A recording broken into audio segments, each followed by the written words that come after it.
deviled eggs. This is out of the Cook's Country cookbook, and it says foolproof deviled eggs. So I'm going to try and see if it's foolproof. Okay, it says to place the eggs in a saucepan with 1 inch of water over the eggs. We're going to bring it to boil over high heat, and then we're going to remove the pan from the heat and let stand for 10 minutes. Okay, my eggs are boiling, so I'm going to take the lid, put it on there, take them off the heat, and we'll let them sit for 10 minutes. Okay, I drained all the water out. Sorry, my camera cut off, so I didn't show you what I did, but it said to take the eggs out, drain the water, crack them a little bit in the pan before you put them in the water. There is 4 cups of water in here, and it said 12 ice cubes. I put in 24 because my ice cubes are small, and then it said to let them sit for 5 minutes. So I'll come back in 5 minutes. All right, let's see if it's foolproof.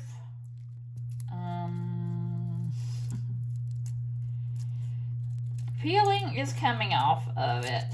Not that great. Some of it sticking to it and some of it's not. So we shall see. It's looking like it worked. Yeah.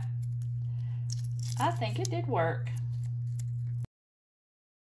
When I found this recipe and saw the foolproof, I thought it was about the shells coming off of the egg and how to cook it so the shells will come off easy, but it's not. It's about making a perfectly cooked hard-boiled egg. So the shells came off easy on some and they didn't on others, just like any other deviled egg I made. But I'll show you how they turned out and if they were really foolproof eggs. All right, let's cut into this bad boy and see if it is perfectly cooked or not.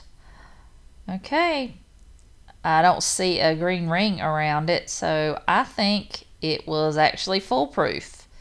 It looked pretty, except for that one over there. I kind of butchered it.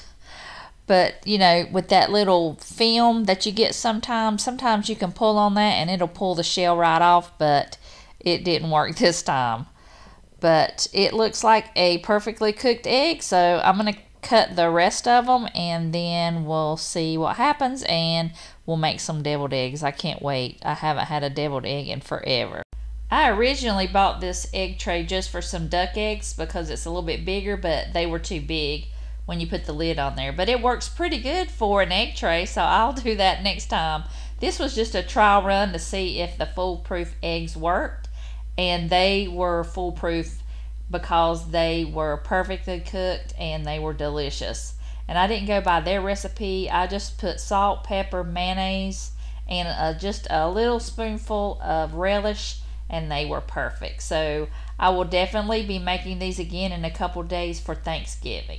And my daughter, she can't wait. And my son also, they both love deviled eggs, and I gave her a couple to sample and she really liked them. So I'm going to make these again for Thanksgiving.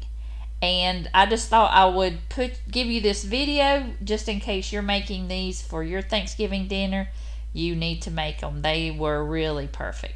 So I hope you guys have a great Thanksgiving, and I'll see you in the next video.